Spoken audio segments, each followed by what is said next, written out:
Tabletop will start after the following messages.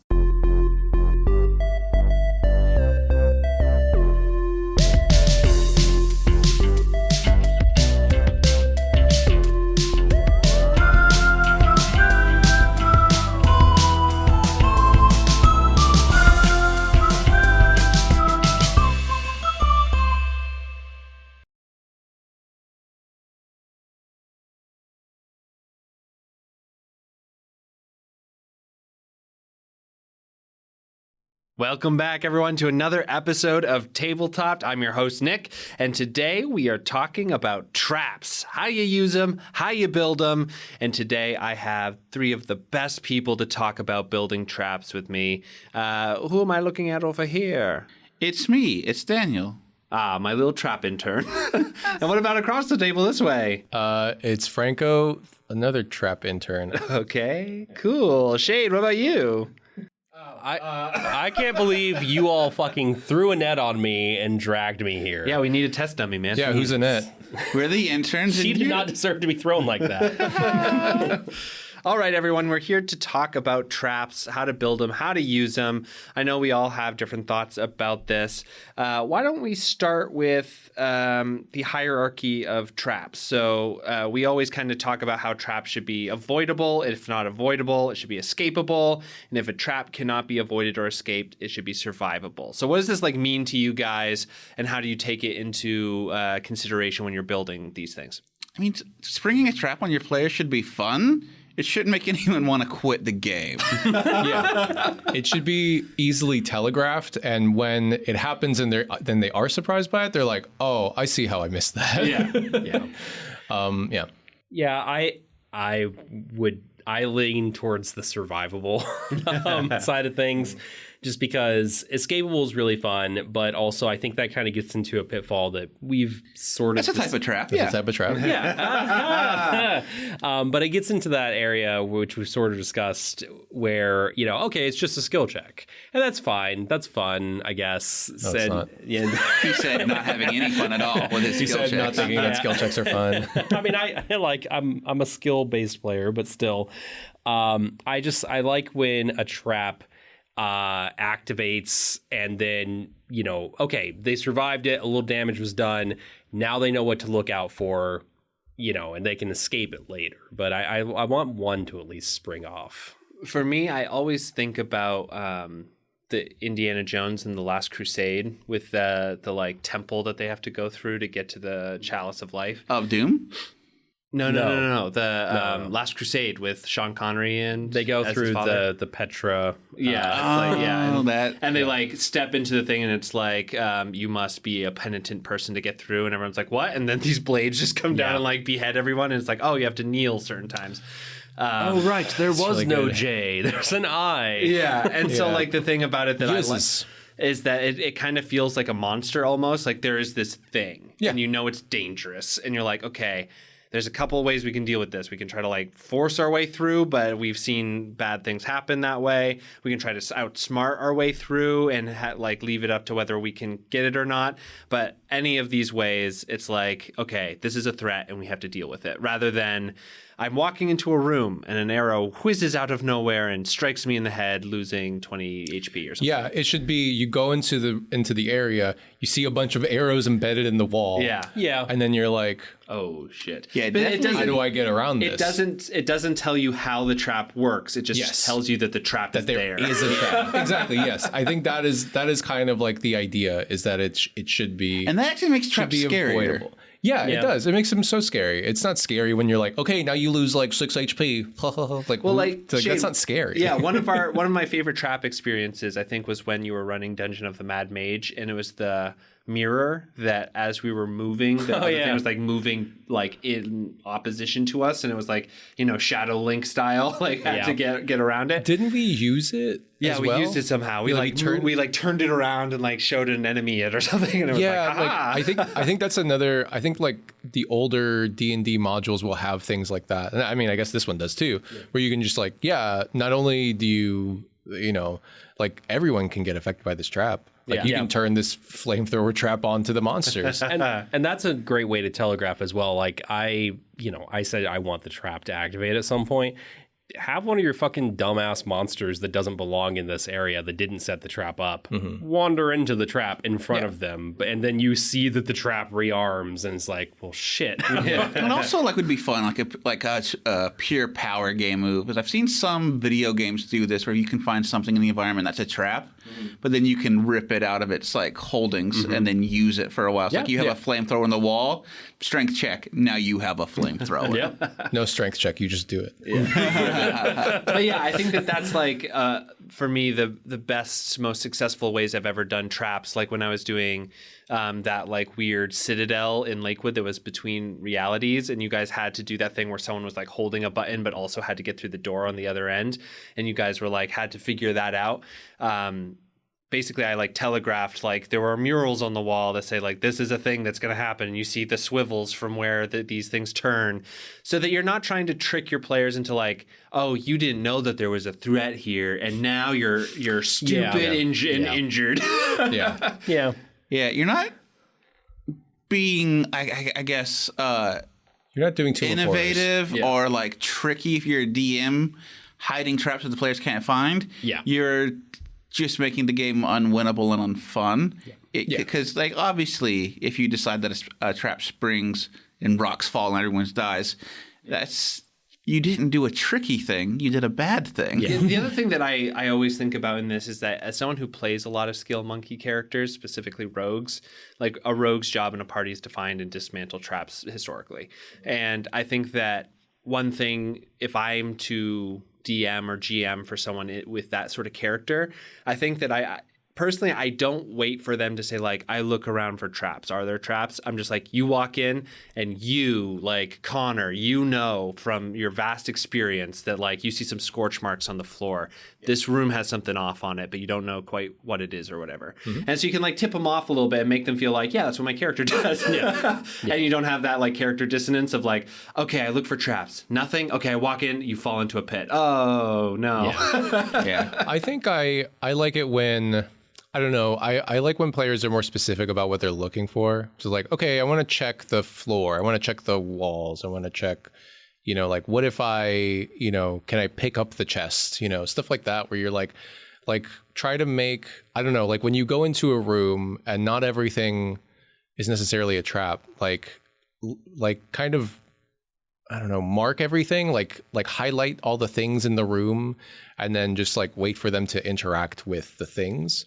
And then you're like, oh, you noticed the scorch marks here. Yeah, because you're kind of running a delicate line and with running a trap is you don't want to spring it on the players and make it like just this thing that happens. You just want to play the game for them and be like, oh, this is exactly what you need to know. It's like, what do you do to let them know there's a trap to interact with versus letting them play their characters and like, oh, I figured out how to find the trap. Yeah, you want them to get that aha moment because that feels good. Like the arrows in the wall, like you can tell them that the arrows are in the wall. Scorch marks on the floor, you have to light your torch over it or something like that. You have to interact a little bit more. The thing that I want to hear your thoughts on, because I know that's probably very like, I don't know which is the right answer kind of thing. Sure. I just really hate the experience of I put my head into the room. Does anything happen? Okay, no. I throw a dagger 5 feet in front of me. Does anything happen? Okay, I look at the wall. Is there anything there? Do I look at the doorknob? Is it electrified? Like all these things where it's like not fun to play. The and that's collapsible not fun to run. 10-foot fucking pole. Yeah, exactly. And I just feel like that is the thing I want to avoid with my traps. And I get what you're saying that you want them to invest in like I'm outsmarting this room. I want to like interact with it in a way that I'm like finding things and feeling smart. So I get that as well. But how do you do that without making it just I poke every square foot of this dungeon floor? I mean, I think like telegraphing, hey, there are arrows on the wall. That's a really good way to do it. I think that if there is just a flat check of the room, that's fine too. But if they're not going to be specific about, I'm checking specifically the opposite wall to try and figure out where the hell those arrows came from, how they came, whatever. Then, that's a lower DC. But if they just say, I just do an investigation to find, what's going on, that's a higher DC. That's all there is to it. If we're talking about skills and 5e and something like that, I would also really advise that, you do want to avoid the 10-foot pole, but you also want to make sure that once they find something, to me, it's you want to make sure that they know exactly what happens if this trap was to go off. Mm-hmm. I think that it's just kind of boring if they exit the room and then they never discovered the trap at all. That's boring. I want to trap. If a trap's in the room, I want to make sure they can find it. Well, the trap should be protecting something that they might want. Yeah. So like, if they don't interact with it, then they don't get the thing that's behind the trap. Yeah. I think it's because like a trap theory that I've read is the trap should be doing something. They should be delaying or alarming or I guess it's like what attrition. Be like, okay, this is here to wound someone as they like get deeper into the dungeon. This is here to eat your 10-foot pole. Yeah. Or this is here to slow someone in the dungeon down long enough for the goblins to go get reinforcements. So it's like a web trap or a rope. So I wanted to talk to you, Franco, specifically about OSR types of traps, because we played in a module recently with you that you were running with your system. Yeah. And there was a trap that was essentially these like portraits and these graves in front of the portraits are these kind of like sepulcher kind of thing. And one of them had like blooming roses that weren't affected by the decay of the dungeon or anything. And so Daniel and I kind of looked at each other, and our friend Sean was there as well, and we're like, this is a trap. Like something something's happening here. And the thing was that like we didn't understand how the trap worked. We didn't know what was going on. We didn't know what would happen if we did it, but we still had enough information to be like, we don't want to fuck with this trap. Sure. And we kind of moved on, and later kind of triggered it anyway. But the thing that I want to ask to you about it is like, what is the theory behind an OSR kind of trap like that, where it is very visible in that like you weren't hiding that one of these graves were trapped or whatever, and there's like these fresh roses are here. That's really weird and seems magical. So like, can you talk us through a little bit of those? I think it's kind of the same stuff we've been talking about. It's just like it has to be you like telegraph all the danger, is kind of the philosophy. Well, in this way, the thing that I liked was both like hard about it, but also the thing that I liked about it was that we could tell it was a trap. We had no idea what it did. You know what I mean? Yeah. And so we were sort of like, That's like one way to do, like something like is weird or off or something like that. Like that's kind of a way to tell that something could be a trap. Yeah. But like the thing that I was saying with like the arrows in the wall or whatever. The other thing about that trap is that that's a dungeon that I wrote in like a night for my 5e group that I ran for you guys like randomly in a system I'd never run before. Yeah, it was Karen, right? Yeah, it was Karen. And I was like, this has to be better. I was like, this part of it isn't quite well thought out yet. Yeah. Because it's just so like there wasn't anything behind it. It was more like an alarm trap, I guess. Yeah. But I would say like it's kind of the same stuff we're just talking about now. Yeah. I wanted to get back to your other point about the sort of like I throw dagger here, I push 10-foot pole here, I stick my head in here. I think players can kind of describe things ongoing. Like as we walk, I'm going to use my 10-foot pole everywhere. Yeah. I'm just gonna be in the front, and I'm just gonna be tapping, and that's it. Around. And just don't. And you never mention it again. Yeah. It's like, okay, fine. You're gonna trigger all of the webs and stuff in front of you that are gonna make the floor fall out underneath you. Like whatever. Yeah. Sure. I stick my head in here. I don't know. I guess I don't think it's a big deal. But I also don't put a lot of traps in my game.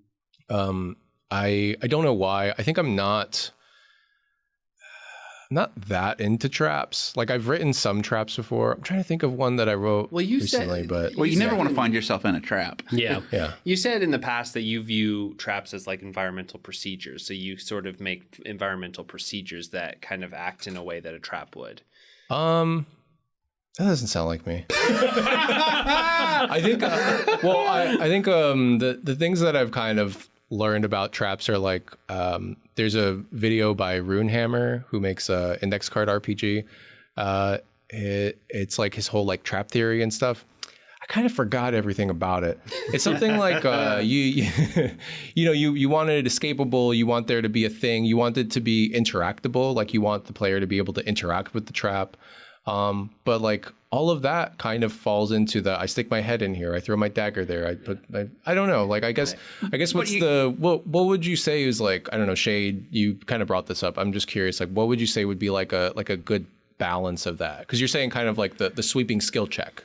Yeah. So, I think that it should have a very specific trigger, and that simply, I really am just not a fan of, I'm going to continue to do this, and that's going to resolve all the problems. Like that's one of my biggest issues with. But isn't that what a skill check does as well? It does, and so like I think that. But I feel like a skill check does that without engaging the player. Do you know what I mean? Yeah, but I think that so the DM's a player too, right? And I think that by saying I have my my 10-foot pole in front of me, then you're not engaging the DM.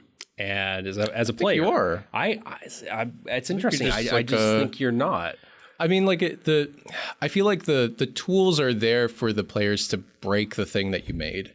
Yeah, and like you should be like, okay, break it. I love when you break it. Please sure. break I mean, it. I'm with you on that. You definitely want them to be able to break out of whatever. Like I don't want to be a punishing person by any stretch of the imagination, but I do want them to like actually think about a solution rather than simply.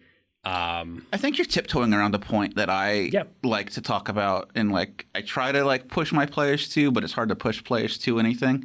And it's like you shouldn't be using your skills as a player. You should be narrating your actions and telling like what you're trying to accomplish. Fair. Yeah. And then the DM's like, okay, that sounds like an Arcana check. That sounds like an athletic. So you should never be looking at your skill check and go, okay, I'm going to do athletics down this hallway. Yeah. No. sure. No, That's you're going to not try how to that get. works. You can run down the hallway if that's what you think your character. And then the DM can be like, okay, that's a dex check to avoid the trap, or athletics to like run past it before it can go off. Yeah. But so the skills are a tool of the DM, not the players, I think. I would agree with that. And I just kind of so the 10-foot pole issue to me feels a lot like the problem with exploration in 5th edition. One of the problems that a lot of DMs run into is it's nebulous, and how do you actually make it engaging, right? And then you take the ranger or the rogue scout, which have literal components baked into their features that just say, and you never have to worry about any of the troubles that you might face in. And that's kind of, for a player, I see the 10-foot pole as like, I'll just never have to worry about a trap because I'll always be poking. So you think it's like it's that like the 10-foot pole is the blanket skill of that ranger and of the in a scout. way, yeah. It's just it's a security blanket the player feels that they can put on, and then they never get to. They'll be like, well, I couldn't have been surprised, though, because I had the 10-foot pole. How on earth? You just break that 10-foot pole with the first trap. Yeah, I mean... yeah, I think that's what happens, yeah. that does happen, but I don't know. It just gets used one time. Yeah. Now it's been flamethrowed. I think also, like, you...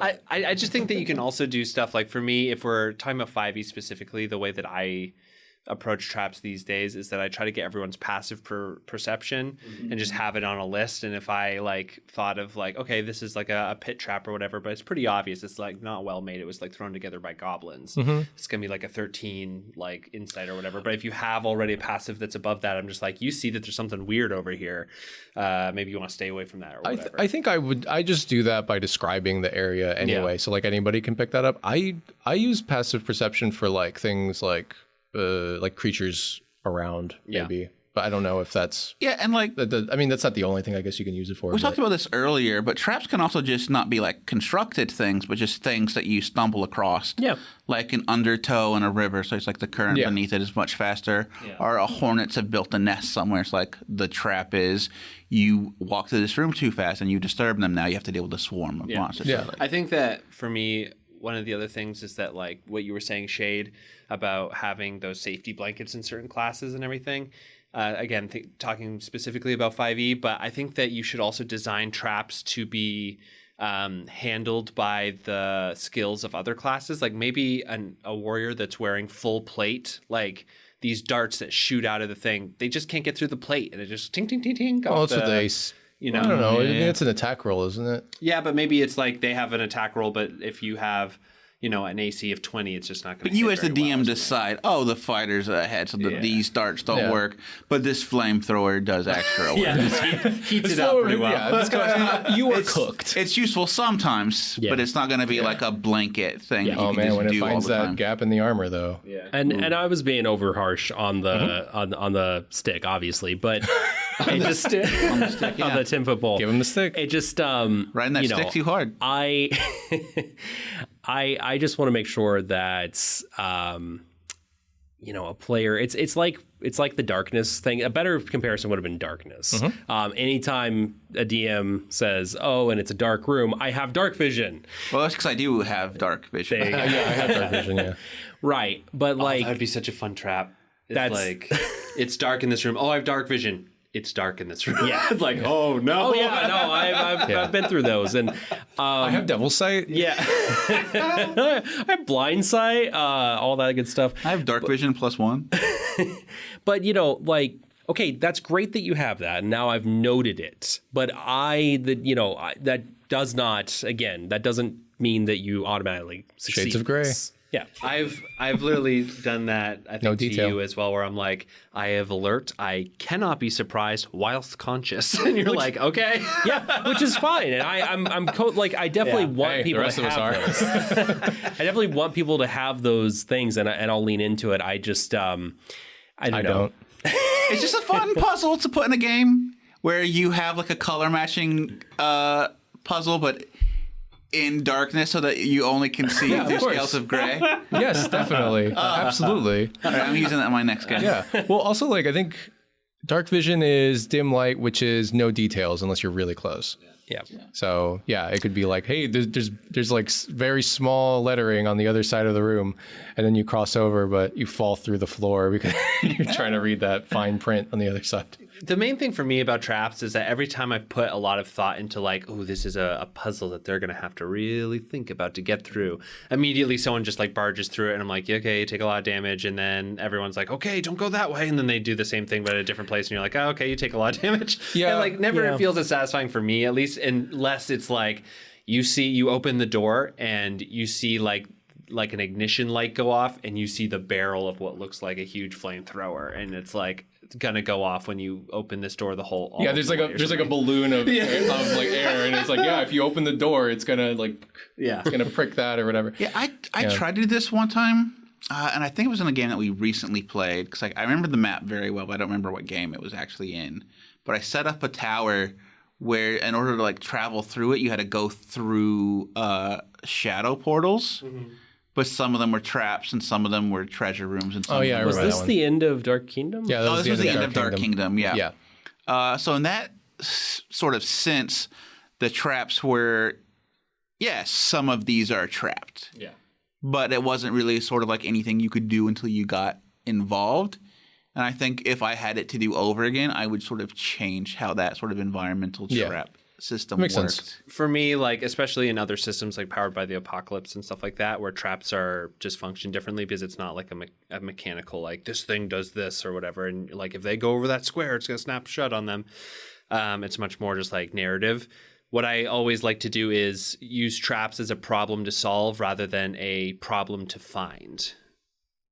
Just because I feel like finding a problem is really hit or miss, and sometimes people are just not going to do it, and then it's not fun for them. Yeah. In my experience. I think that's kind of what we're talking about. Yeah, it's It's just like the telegraphing it. Present the problem and be like, let's see how creative you can be in solving this, or you're going to take a bunch of damage. Because that trap that we just described sounds very fun. The door with the balloon and the ignition thing. Yeah. You walk into the room, you shut the door behind you, and suddenly you're like, uh-oh. I'm hooked. How do I get out of this room? And like maybe there's a timer, maybe there's not, or there should always be a timer. You should always have a timer. But yeah, no. Oh, I was gonna say with the 10-foot pole thing that we were talking about earlier.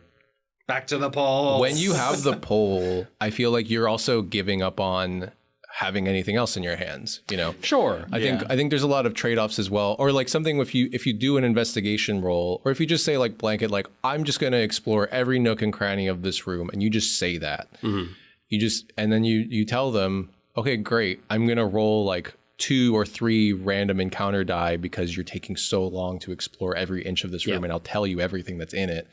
But you are going to like, you know, You're paying for that. you're going to pay for the consequence. Yeah, I love to offer the consequence. Like I remember I was like running a game where they were like running away in a mob or something like that, and I was like, I just want to let you know, if you continue running, I'm going to roll a d6, and every time a 6 comes up, one of those Terminator guards is going to come and attack you. I was recently playing in a game with Mac, friend of the pod, Mac, and it was like this tomb that we were going in to try to kidnap this like mobster person because of reasons.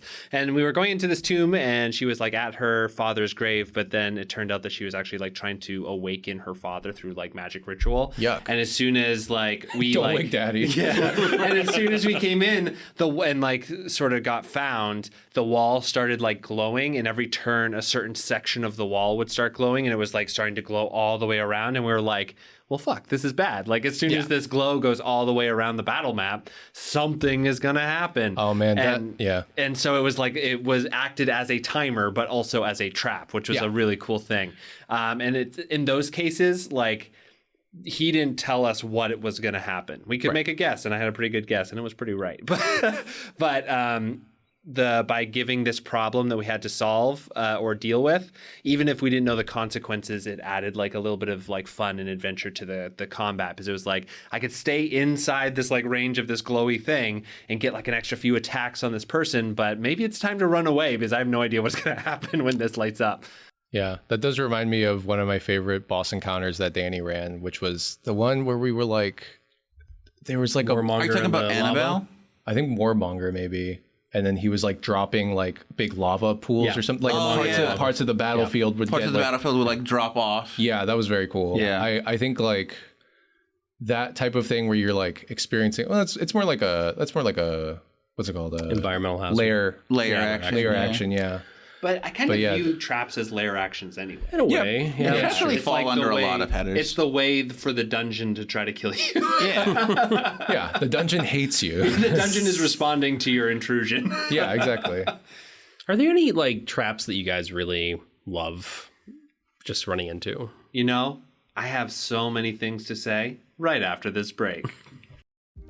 Hey, I'm Brando. And I'm Owen. And we're the hosts of Banter and Such. Each week we get together with the most interesting people that we know and talk about the things that we're generally interested in. Like movies, TV shows, movies, nostalgic childhood franchises, movies, urban legends, and sometimes movies. So check out Banter and Such anywhere you get podcasts. Banter, ampersand, such. Or banter and then the word and then such. Or just banter and it fills in the rest automatically for you and you just click on it. Either way, it's called Banter and Such. Want to get into some BS with us?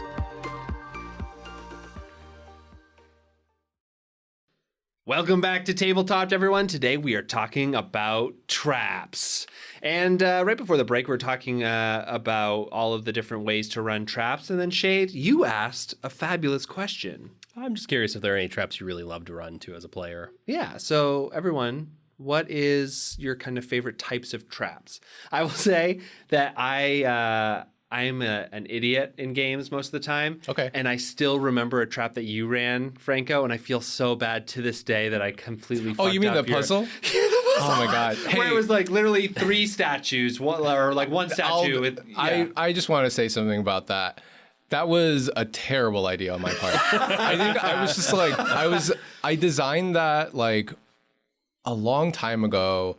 And then I'm just like, every time I think about it, I'm just like, that was like the worst thing I ever built. Because it was a puzzle with a really specific solution. Yeah. And and you don't do that. Yeah, and but it was like you put so much work into it. I felt so bad because I was like listening and you were saying like, okay, there's a statue, it's holding this orb, and here's this like long like and I was like, well, if they fuck with it, the whole thing just goes off and then you can't solve it anymore. Yeah, and it's like, and basically yeah. the puzzle or the poem or whatever that you had to decipher was saying like, I wrote a whole ass poem. Yeah, don't like fuck with the orb. But I misheard, like I misunderstood what it was. And I've never been madder at you. Yeah, and I was like, I climbed the thing and grabbed the orb then, if that's what we need. Because Danny, like immediately broke everything.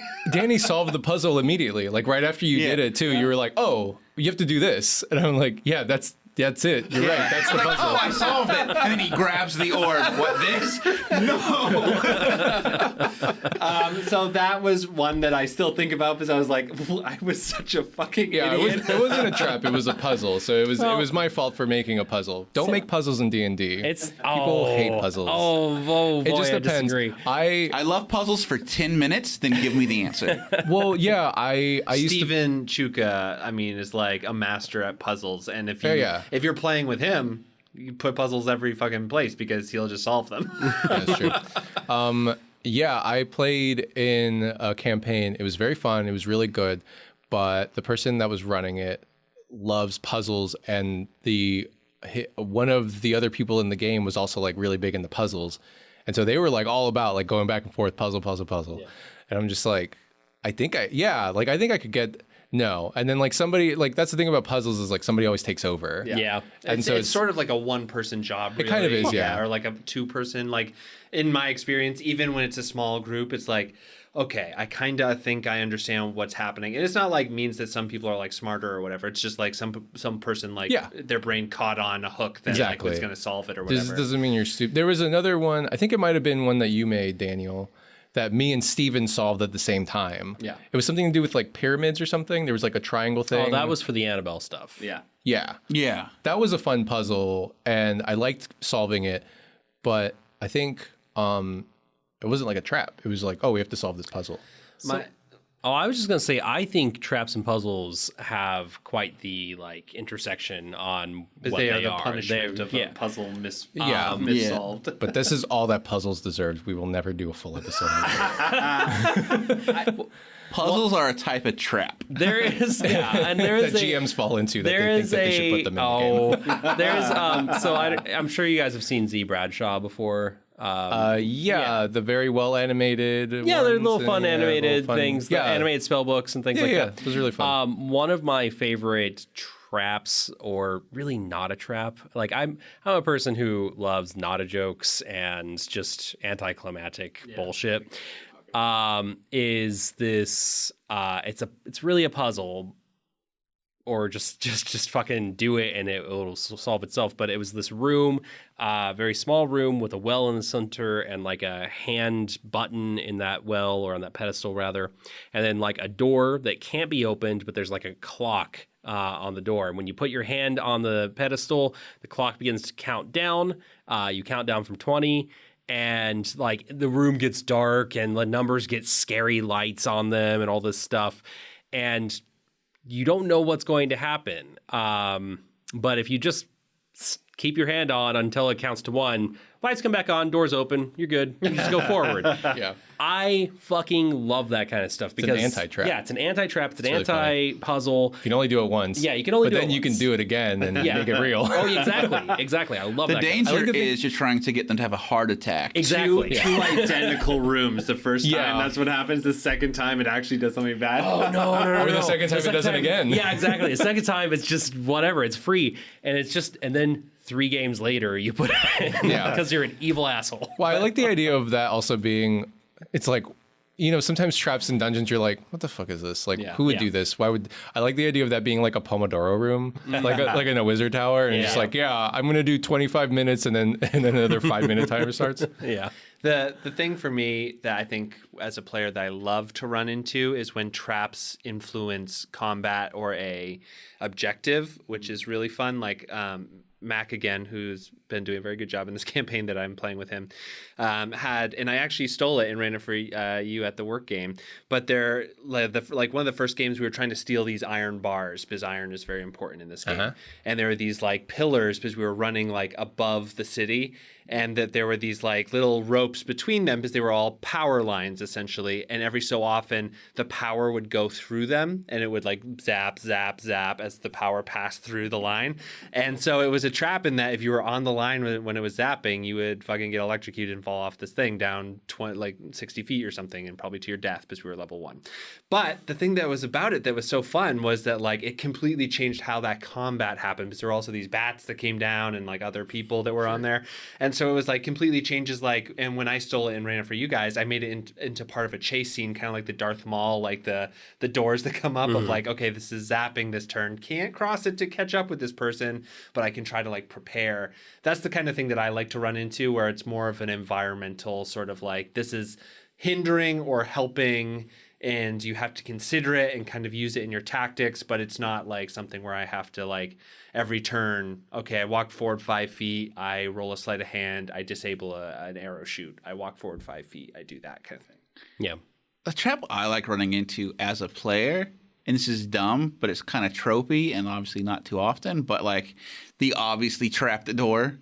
Yeah. Where it's just like, oh, we have to get through this door. All right, what's it going to do to me? What do I have to do to get it open? Yeah. The very first time when I was like a very newbie player, my first character, we ran into a door problem in a tower, and it was like, okay, you have to get through this squeaky door, and on the other side is a minotaur that's sleeping. Yeah. So it was like the trap was the noise that the hinges make. Yeah. It's a great example of a trap that isn't a trap. Yeah, trap is not a trap. Yeah. So I had alchemist fire, like little burning acid, and I'm like, I'll just burn the hinges off of this door. Yeah. Great. What really made me love door traps, because then I took that door and then used it as a battering ram and then slammed the sleeping minotaur with it. Totally. So you go through all this work of like, okay, the trap is now safe, and let me trigger the trap. Yeah, exactly. So good. And what was great about that character is that I didn't use that door for the entire campaign. I just carried it over my head all the time. Yeah. And I just like got it like blacksmiths, so it would have handles and spikes, and just use it as a ramming like bludgeoning weapon. That's really fun, and I like that a lot. I don't have a favorite trap as a player. I tried to think about it very hard, and I couldn't come up with one, so I failed you. I also can't come up with a trap that I've designed as a GM that I like. I have a great one. Well, for my player aspects, I really enjoy, and this is so dumb, but like you, kind of the door is obviously a trap. Just mimics. I fucking love mimics. They're not a trap in the sense of like, oh, this is a mechanism, but their whole thing is camouflage and pretending to be something else.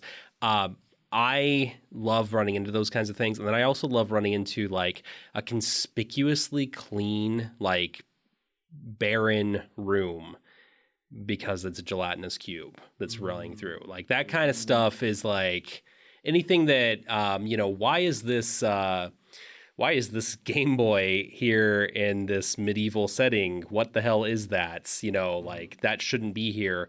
Oh, that's a fucking mimic that's traveled through space-time.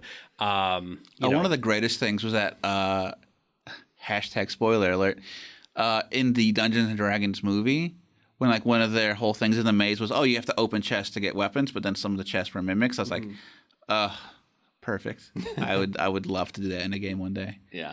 I also really enjoy sort of like environmental traps that are like the building that you're in is a mimic or something that is just like horrifying. I feel like traps sometimes can be used to like really raise the terror level in your players, which is fun.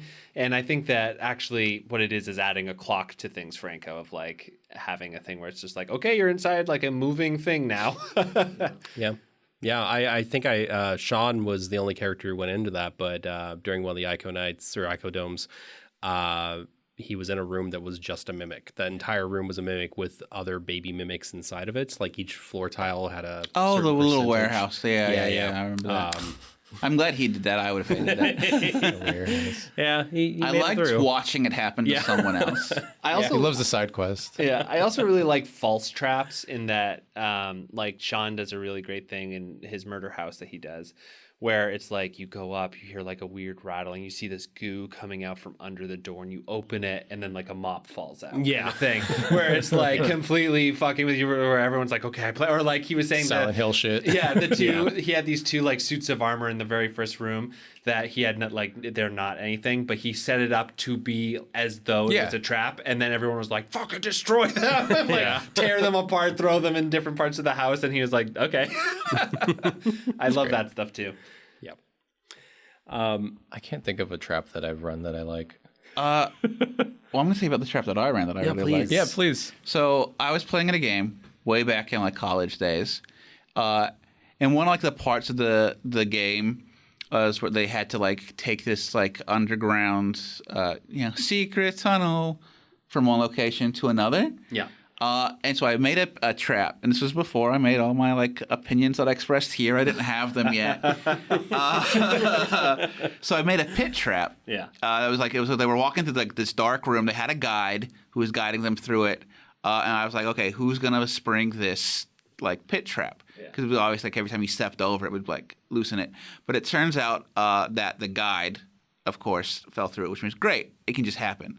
So what it was like a 60-foot drop or whatever it was. So the trap springs, the guide falls down, and again, like you fall at like 5,000 feet. So this all happens in like 6 seconds. Mm-hmm. He falls down, and he hits this first, magic mouths. They say a word when you get close to them. So the first one was magic mouth power word kill.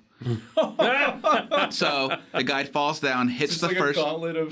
Hits the first one, and it's powered kill. All right, he is killed. Yeah. The second magic mouth he goes down is raised dead, so he's turned to a zombie, and then the last magic mouth is levitate. So the guy is walking, he falls I think you down have through. told us about that.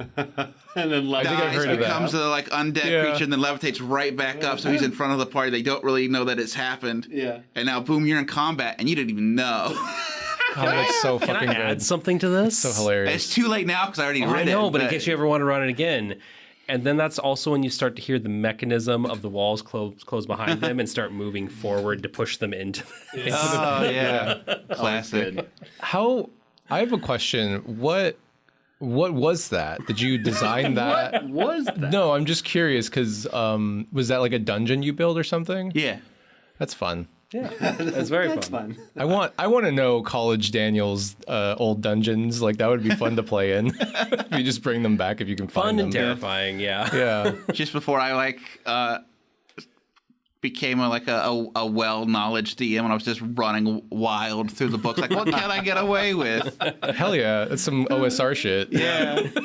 Just run that in some like old school system and it's just like, hey, you're all gonna die. Yeah. Watch out. Does anybody have any other opinions or things that they want to talk to about traps? Well, I think it would be fun if we, just real quick made a trap together. Okay. Oh shit. That'd be a lot of fun, Oh fuck. right? I didn't even think about that. Okay, we make Wow. stuff all the time on this podcast. Yeah. Let's make a trap. Yeah. All right, let's make a good trap. What, Where are we? Let's dig a 60-foot pit and put magic. All right, we made it. I mean, that's the best trap I've ever heard, to is be honest. really fun. That's I do hard to love beat. it. I think we just that make the that thing again. about it is that the insult of the reanimate and then attacks the party is so good. Like Yeah. if a player had fallen through that, I'd been like, what the fuck, man? I think you've definitely told me about this trap before. Probably. and I love it it's so It's much. just so good. That's very good. I can't even think of one. It's So- that's, okay. Yeah. Let's do the one that's the igniter behind the door thing. Okay. Oh, yeah. Okay. So how does that work? Well, let's find out. Okay, so I mean, All right. So obviously it's a door trap. Where are we? yeah, I think we're in a library. Sure. And it there's used to be well, it's a wizard's library, Wizard's and library. this is the wizard's.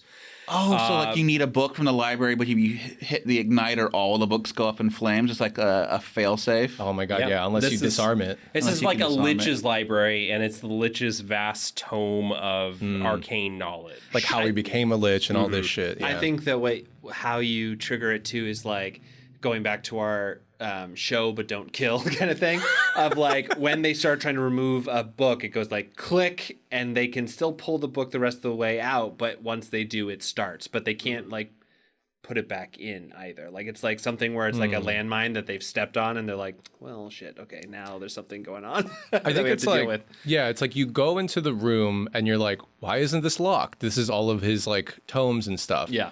And all of the books are put up. None of the books are on a table or anything like that. It's very meticulous lich. You pull a book, like you were saying, and then you hear like a ticking mechanism. You see like a balloon, like a hatch opens, a balloon comes out, and it starts inflating. You're like, why is it inflating? And then and you see a little like a dragon comes out of a little pseudo dragon comes out of the like a clockwork dragon. Yeah, a clockwork dragon. And the guy's just like, it's a living. Yeah, it's a living. Yeah, and the door locks. Yeah, it's one of those machines that are like super complicated and time consuming to do simple tasks. A Rube Goldberg machine. Yeah, and the task is just light everything on fire in this room. The balloon. Yeah. So okay, then when you first make the first click, it's the second click that will kill you, but it's already got the moment. I think you can take out the book no matter what. Okay. But it's just opening the door. Oh, okay. Or trying the door. That's probably better. Okay, so you pull it out, you hear the click as the book you can read comes as up. many of these books as you want. The Lich is letting you, and he's like, and I'm totally happy to destroy them all to kill you. Yeah. Okay, so getting out of the room is the challenge. It's the problem. Yeah. You know, what'd be even more fucked though is if like suddenly a bunch of like plexiglass just went over the books so they don't get harmed. And you're like, no, not my that books. Actually is better. Yeah, I like that. Or maybe like little, so at the roof, like it opens and then just like this like alchemist fire type liquid starts like going down over the plexiglass and everything. And then like a little igniter goes like, and so it's like all of it starting to go towards that's the fire. right. Yeah, so it's got a pool. You have to figure out your way out. Okay. So when you come into this room, it's a circular library, and you're wondering why the hell is the Lich not defending this in some fashion? You know that there's some powerful magic scroll or something in here, but one of the things that you notice is the floor concaves into the center, and there is this little circle. It's a filled circle, but it's split into two semicircles in the center, very small. When you activate the trap, the plexiglass comes up, the stuff starts pouring in, and that's where the little circle opens up. So your whole goal is to make sure that stuff doesn't pool down in. And like it's an eternal flame or something. Yeah, like a magical flame. I like the idea of it just being like a tiny little pilot light. And you're just like, why is there a pilot light on the floor? And you're like, this can't be good. And that's the warning. That would be my warning. I guess another warning would be like, what if like instead of plexiglass is like all of the books have like a little ward that begins to glow, and if you've paid attention in other parts of the dungeon, it's like, oh, that's a ward against fire damage. Oh, that's good. Yeah, that's a lot of fun too. Now you know that whatever the trap's going to be, it's going to be fire. Maybe one of the books is, so a few ways to solve this, because that's another thing we didn't talk about. One of the books is like how to turn off like eternal flame. Correct. Essentially, yes. That's another thing we didn't talk about. I think that traps should have multiple. Multiple solutions. Yeah, it should be interactable. Yeah, we didn't really state it so much. We kind of tiptoed around it. I just wanted to. And again, in this case, we're building a solution, but it also is like if the players decide to do something that's really like above board and crazy, that's the new solution. That works. Yeah, I like to think of a couple of potential solutions, or at least a couple of tools to give push them. people towards if they can't think of anything. I like the idea, your alchemist fire idea. It dribbles out of the top, but those hatches you can climb up against. But the alchemist fire is kind of slippery. Yeah, if you can get through the little hatch, you're like, great, now I'm covered in alchemist fire. When he sees you, he's like, fireball. Yeah, and you just get extra damage from the as if that would be good audio. I don't know. Sniff, sniff. That's what the Lich says as you come into his lair. Sniff, sniff. Fireball. Smells like.